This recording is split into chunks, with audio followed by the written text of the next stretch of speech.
लक्ष्मी ही कमळावर बसून येते असं प्रमोद महाजन दिवंगत नेते हे जाहीर सभांमधून म्हणायचे. संदर्भ वेगळा असायचा त्यात. आणि आज पीएमएल जिंकण्यासाठी, पीएमएल म्हणजे काय, प्राईम मिनिस्टर लीग, ही जिंकण्यासाठी भाजपचे श्रेष्ठ नरेंद्र मोदी आणि अमित शहा यांनी महाराष्ट्रामध्ये एका गड्याची खास खरेदी केलेली आहे. त्याच्यावर सर्वाधिक मोठी बोली लावलेली आहे आणि त्या गड्याचं नाव अर्थातच आहे अजित पवार. मग अजित पवार यांना हे कशाच्या मोबदल्यात घेतलेलं आहे, त्यांना काय अट टाकलेली आहे, त्यांनी काय करायचंय की बारामतीला लोकसभेची निवडणूक लढवून मग तुम्हाला कोणाला उभा करायचं ते करा, पण शरद पवारांची विकेट पाडा, असं त्यांच्यावर बंधन टाकलेलं आहे. त्याच्यामुळे दादा आता कसे इरेला पेटलेले आहेत. बरं, बोली लावताना काय त्यांना पाहिजे ते दिलेलं आहे. तुम्हाला जसं पंतप्रधान नरेंद्र मोदी हे भोपाळच्या रॅलीमध्ये असं म्हटले होते की सहकार कारखान्यांचा घोटाळा, सिंचन घोटाळा, हे सगळे घोटाळ्या करणाऱ्यांना मी जेलमध्ये टाकतो. परंतु त्यांनी केलं काय, अर्थमंत्री पदाच्या चाव्या दिल्या आणि दादांना कसं आहे एकदम मोकळं रान दिलेलं आहे. त्याच्यामुळे दादा हे जोरदार आता फलंदाजी करत आहेत. त्यांनी डॉक्टर अमोल कोल्हे यांना सांगितलं की तुला आता पाडतोच.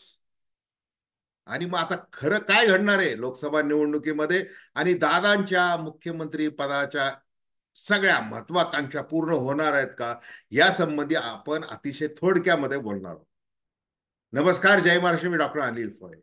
अजितदादा पवार यांनी शरद पवारांना असं सांगितलं की तुम्ही आता 83 वय झालं, तुम्ही निवृत्त व्हा, आता मला मैदानात खेळू द्या, सगळी सूत्र मला द्या, मला विरोधी पक्ष नेते पद नकोय, मला अमुक पद नकोय, मला तुम्ही प्रदेशाध्यक्ष करा, असं करून त्यांनी रणशिंग फुंकलं. आणि माझ्याकडे 54 आमदारांचं पत्र आहे असं सांगत ते बाहेर पडले. निवडणूक आयोगामध्ये गेले, घड्याळ चिन्ह मागितलंय, राष्ट्रीय अध्यक्ष मीच आहे असं ते सांगतात आहे. आणि आता लोकसभा निवडणुकीच्या निमित्ताने जे काही भाजपने सामदंड भेद सगळं वापरून सगळ्यांना जे सामावून घेण्याचं ठरवलेलं आहे, त्याच्यामध्ये सर्वाधिक लाभ जर कुणाला झालेला असेल तर तो अजित पवार यांना झालेला आहे. कारण की सगळे त्यांच्या अंगावरचे कसं आहे की डाग अच्छे होते, नाही डाग बुरे भी होते, तर सगळे ते बुरे डाग कसं आहे भाजपने त्यांचे काढून टाकलेले आहेत. त्याच्यामुळे अजितदादा पवार हे आता बिनधास्त सुटलेले आहेत. मग आता डॉक्टर अमोल कोल्हे असतील किंवा अन्य म्हणजे बारामतीचा मतदारसंघ असेल, त्यांनी भले सुप्रिया सुळे यांचं नाव घेतलेलं नाही, परंतु त्यांनी तो शब्द भारतीय जनता पार्टीला दिलेला आहे. कारण ते आता एनडीएचे मोठे घटक झालेले आहेत. भले बाकीच्या जागांवर काही होऊ, परंतु ह्या 2-3 जागा ज्या आहेत तर शरद पवार गटाच्या, त्या तुम्ही पाडल्याच पाहिजे, तर तुम्हाला विधानसभा आणि त्यानंतर मोठी बक्षिसी मिळणार आहे असं आता सांगण्यात आलेलं असावं. आणि त्या दृष्टीने दादा हे काम करतात. ते कशाचीच भीड बाळगत नाही. मग आता भले ते विचारसरणीचं ते अधूनमधून सांगतात. जसं आता नागपूरला हिवाळी अधिवेशनामध्ये मुख्यमंत्री एकनाथ शिंदे रेशीम बागेमध्ये गेले, डॉक्टर केशव बळीराम हेडगेवार यांच्या पुतळ्यासमोर ते झुकले. तसं अजितदादा पवार हे काही गेले नाही. मग त्या बातम्या आल्या की आता आमची विचारसरणी जी आहे ती यशवंतराव चव्हाणांची आहे. आम्ही आता भले शरद पवारांचा फोटो वापरू शकत नाही, पण यशवंतराव चव्हाणांचा फोटो आम्ही वापरणार आहोत. महात्मा फुले, शाहू आंबेडकरांची विचारसरणी हीच आमची विचारसरणी आहे, विचारसरणीची आम्ही तडजोड करणार नाही, असं वारंवार अजितदादा पवार हे आपल्या कार्यकर्त्यांना सांगत आहे. आणि मग त्यासाठी आपल्याला काय की आता दुसरीकडे असं ते सांगत तुम्ही संभ्रमात राहू नका बाबांनो. आता आता आपल्याला युटर्न काही घ्यायचं नाही, म्हणजे पुन्हा सिल्वर वर पुन्हा काही जायचं नाही, किंवा यशवंतराव चव्हाणला पुन्हा काही जायचं नाही आपल्याला, की आता मनधरणी करायला साहेबांची. त्याच्यामुळे आता आपण सुटलेलं आहे आणि आता ही रिस्क घेतलेली आहे. आणि काय रिस्क आहे तो इश्क आहे, त्याप्रमाणे आता दादा कामाला लागलेले आहेत.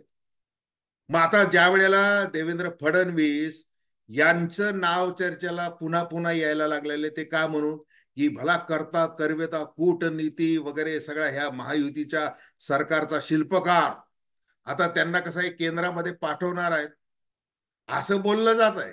आता खरं खोटं ते कसं आहे देवेंद्र फडणवीस आणि अमितजी शहा आणि नरेंद्रजी मोदी या तिघांनाच माहिती. मग आता अजितदादा पवार यांना स्वप्न पडणं किंवा त्यांच्या इच्छा पल्लवित होणं हे अपेक्षित आहे. 5 वेळाला उपमुख्यमंत्री पद मिळालं, पण ते उप या शब्दाचा त्यांना सर्वाधिक त्रास होत असल्यामुळे त्यांनी शरद पवारांचा तो आश्रय सोडून आता हे इकडे सामील झाले.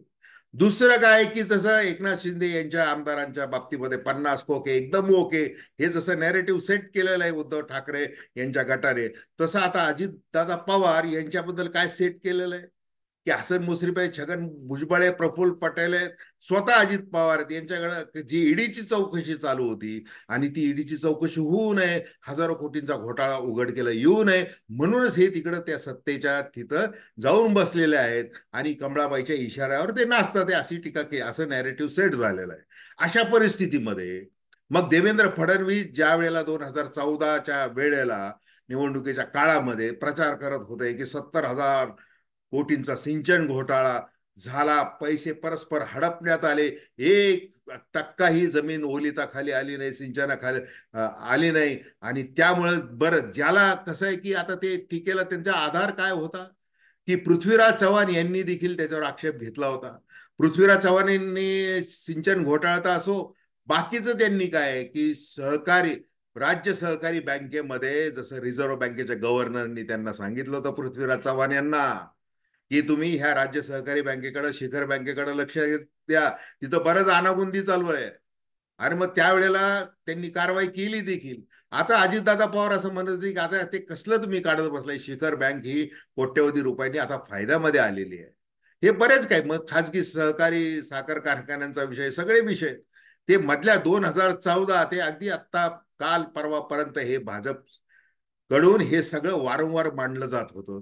मग अशा आक्षेप कितीतरी होते.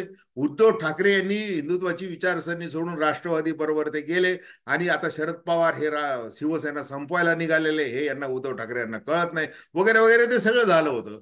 मग तरी देखील मग भाजपने कसं काय घेतलं हो त्यांना. कारण भाजपला कसं आहे की आता जसं सुरुवातीला मी म्हटलं की आता PML प्राईम मिनिस्टर लीग साठी महाराष्ट्रातल्या 48 जागा ह्या महत्वाच्या आहेत आणि त्यामुळं कोणताही धडधाकट गडी आपल्याकडे असला पाहिजे म्हणून त्या अजित पवारांना त्यांनी घेतलेलं आहे. याचं समर्थन अशा पद्धतीने आता केलं जायला लागलेलं आहे आणि भाजपच्या कार्यकर्त्यांनी आता म्हणजे कसं का होईना आता ते स्वीकारलं पाहिजे असं समजून ते कामाला आमचे दादा अशी ती भाषा आता सुरू झालेली आहे. मग आता जे सिंचन घोटाळा असेल किंवा अमुक घोटाळा असेल याची चौकशी काय केव्हाच झालेली. म्हणजे पहाटेचा जो शपथविधी झाला, काही तासांचं जे सरकार अस्तित्वात आलं होतं त्या वेळेलाच त्यांना ते NOC त्यांना ना हरकत लाच लुचपत खात्याची मिळवून गेलेली होती नागपूरकडून. कारण हे सगळं खोरे महामंडळ आहे. बरं अजितदादा पवार यांचा कसा स्वभाव आहे, तो एकदम मोकळा ढाकळा स्वभाव आहे. मग ते आपल्याला कार्यकर्त्यांचा त्यांच्याकडे जो महापूर लोटतोय तो कशामुळे लोटतोय हो? त्यांचे जे काही असे कंत्राटदार असतील, कार्यकर्त्यांना कसं आहे की तुला हे कंत्राट देतो, ते कंत्राट देतो, तुला महामंडळावर निवडून आणतो, तुला दूध डेअरी देतो, तुला कारखान्यावर निवडून आणतो, तुला तालुका विविध कार्यकारीचं याच्या पद देतो, ते पद देतो, असं ते सतत कार्यकर्त्यांना काय उभं करत असत. आणि मग तो कार्यकर्ता कशाला सोडेल बरं. बरं आता मराठा आरक्षणाच्या मुद्द्यावर भले बारामतीमध्ये काही लोक म्हणाले की दादा बाहेर पडा बाहेर पडा, परंतु दादा कसले बाहेर पडणार. आता मी काही जिथं गेलेलो आहे महायुतीमध्ये, आता ते काय बाहेर पडण्यासाठी गेलेलं नाहीच आहे. मग भला मुद्दा कोणताही असो, मग आता जे राजकारण करायचं आहे लोकसभेमध्ये, आपण जर उपद्रव्य मूल्य जर शरद पवारांना जर दाखवून दिलं नाही तर आपल्याला दिल्लीश्वरांचा आशीर्वाद मिळणार नाही. आणि मग आपण जे काही नवीन साठगाठ आता भाजप बरोबर बांधलेली आहे, विचारांशी तडजोड केलेली आहे, हे सगळं जर ते आपल्या काही कामी येणार नाही आणि पुन्हा आपल्याला ईडीची पीडा जर आपल्या मागे लागली तर करायचं काय. अशामुळं त्यांनी अजित पवारांनी असा ठाम निर्णय घेतलेला आहे. एकेकाची सुटका होत चालली बघा. छगन भुजबळांची सुटका झाली, क्लीन चिट मिळालेली आहे. आता ते दुसऱ्या म्हणजे अजितदादा पवारांना तर मिळालेलीच आहे. मग आता अजितदादा पवार यांच्या विरुद्ध बैलगाडी भरून पुरावे कोणी नेले होते, तो काही ते 8-9 वर्षापूर्वीच्या गोष्टी आठवा. मग आता हे सगळं तुम्ही विसरा. म्हणजे ज्यांच्या नावाने शंखनाद करून सत्तेमध्ये आले, लोकांची मतं मिळवले आणि त्याच माणसाला आता तुम्ही काय केलेलं आहे, त्याला स्वच्छ करून त्याला एकदम घेतलेलं आहे. मग साधन Suchita, party of the difference हे सगळं बाजूला पडलेलं आहे. मग आता आपल्याला असं बघायचंय की महाराष्ट्रामध्ये नेमकं होणार काय. म्हणजे आता ही जी काही मतांची जर टक्केवारी काढली, मग आता अजितदादा पवार यांना माहिती की आपण किती टक्के मतं खाऊ शकतो. आपल्याकडे आमदारांची संख्या जास्त आहे, आपल्याकडं सुनील तटकरे आहेत रायगडचे, जे जलसंपदा खात्याचा कारभार त्यांनी देखील सांभाळला होता. मग लाचलुचपत खात्याने किंवा जे काही ऑब्जेक्शन घेतले होते ते त्यांच्यावर देखील घेतलेले आहे, परंतु आता दोघंही कसे निष्कलंक झालेले आहे. मग आता इकडं बारामतीला आपल्याला कोणाला उभं करायचं त्याचा विचार चाललेला आहे. मग इकडं शिरूरमध्ये कोल्हे यांना पाडायचं ठरवलेलं आहे. हे जे काही बोललं जात आहे, हे जे काही दम म्हणजे राजकीय त्या अर्थाने दम दिला जातोय, तो कशासाठी दिला जातोय की बघा मी आता काय शौर्य गाजवतोय आणि जेणेकरून पीएमएल ला फायदा होणार. आणि मग त्या दृष्टीने आता विचार केला जायला लागलेला आहे. मग आता निवडणूक आयोगाने किंवा ते जे घड्याळ चिन्ह मिळालं नाही किंवा राष्ट्रीय अध्यक्ष म्हणून स्वीकारलं नाही, तर करायचं काय? मग त्यावेळेला कसं आहे की कमळाच्या चिन्हावर लढणं आहेच आहे. मग त्या दृष्टीने पण ती मानसिकता करून ठेवलेली आहे. आता काय करणार? आपल्याला नाईलाज आहे आणि राजकीय स्थैर्य पाहिजे असेल, भविष्य पाहिजे असेल, आणि तर आपल्याला त्याच्याबरोबर त्या भाजप बरोबर राहायलाच पाहिजे असं त्यांनी ठरवलेलं आहे.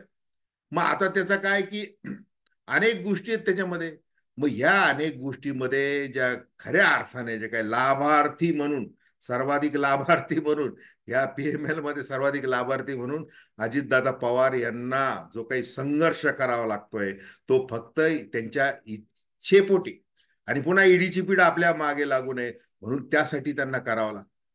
मग आता विचारसरणीबद्दल ते वारंवार बोलतात, ते शरद पवारांचा फोटो आपल्याला लावता येणार नाहीये आणि मग त्यांना आम्ही साहेब म्हणून पाहिलेलं आहे, परंतु त्यांनी आमचं ऐकलेलं नाही. मग यशवंतराव चव्हाण यांचा यांचा फोटो आपल्याला वापरायला मिळतोय. मग मग आता त्यांच्यावर तर कुणी ऑब्जेक्शन घेऊ शकणार नाही, मग ते घेतात.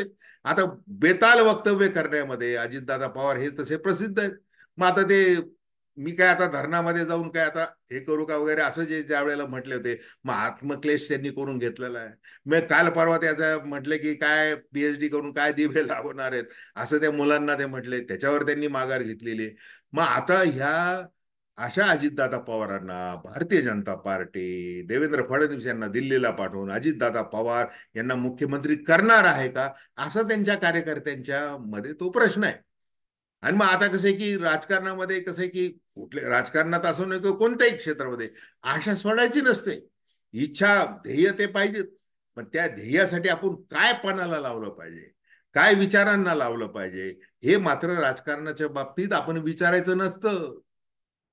आपण काय हे म्हटलंय की ही पूर्व दिशा तर ती पूर्व दिशा म्हणायचं.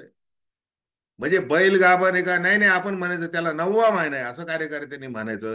त्याच कार्यकर्त्यांचं भलं तो नेता करतो. आणि मग नेत्याला आपलं जर भलं करून पाहिजे तर सत्तेवर आपल्याला कोण बसवणार आहे, तर त्याचा विचार करायचा असतो. आणि त्या दृष्टीने अजितदादा पवार यांनी कंबर कसलेली आहे आणि त्यांनी आपलं जे काही धैर्य जे आहे, राजकीय धैर्य, ते त्यांनी दाखवलेलं आहे.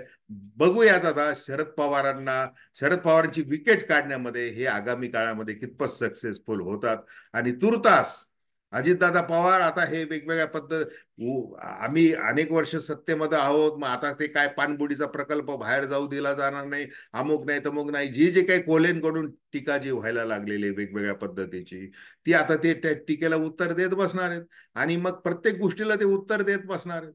आता काही याच्या सोशल मीडियातून असं वगैरे सगळ्या प्रकारचे व्हिडिओ बाहेर येतील, सगळे आरोप बाहेर येतील, ईडीच्या प्रकरण बाहेर येतील, सिंचन घोटाळ्याचे येतील, सहकारी कारखान्यांचे येतील, खाजगी कसे ते केले वगैरे हे सगळं बाहेर येईल. शालिनी ताई पाटील म्हणजे जे अजितदादा पवार असं म्हटले होते की यांनी 38व्या वर्षी खंजीर खुपासला म्हणजे शरद पवारांनी, ते बाहेर पडले आणि सरकार बनवलं होतं. तर मग मी 60व्या वर्षानंतर जर हे काही धाडस केलं तर ते चूक कसं काय ठरवायचं होतं. मग त्या वसंतदादा पाटलांच्या सुविज्ञ सहजीवन म्हणजे त्यांच्या पत्नी शालिनीताई पाटील यांनी अरे तुरे करत अजितदादा पवार यांची जी काही काल परवा काढलेली आहे की मी त्याला कोर्टामध्ये ओढणार आहे, 10 दिवसामध्ये मी त्याच्या विरुद्ध याचिका दाखल करणार आहे.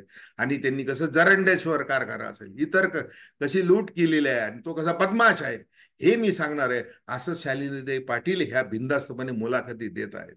तर अशा सगळ्या परिस्थितीमध्ये मग भाजपचे जे काही RSSचे लोक आहेत किंवा बाकी निष्ठावान लोक आहेत, तत्वनिष्ठ लोक आहेत, त्यांची साथ अजितदादा पवारांना कशी मिळते आणि त्यांनी त्यांच्या बरोबर जे काही कार्यकर्त्यांचं जे काही त्यांनी भल्या मोठ्या प्रमाणात जे काही ऐश्वर उभं केलेलं आहे त्याचा कसा त्यांना लाभ होतो हे आता आपण बघूया. तर धन्यवाद. हा व्हिडिओ आपल्याला आवडला असल्यास अवश्य शेअर करा, सबस्क्राईब करा आणि आपल्या प्रतिक्रिया बिनधास्तपणे नोंदवा. धन्यवाद.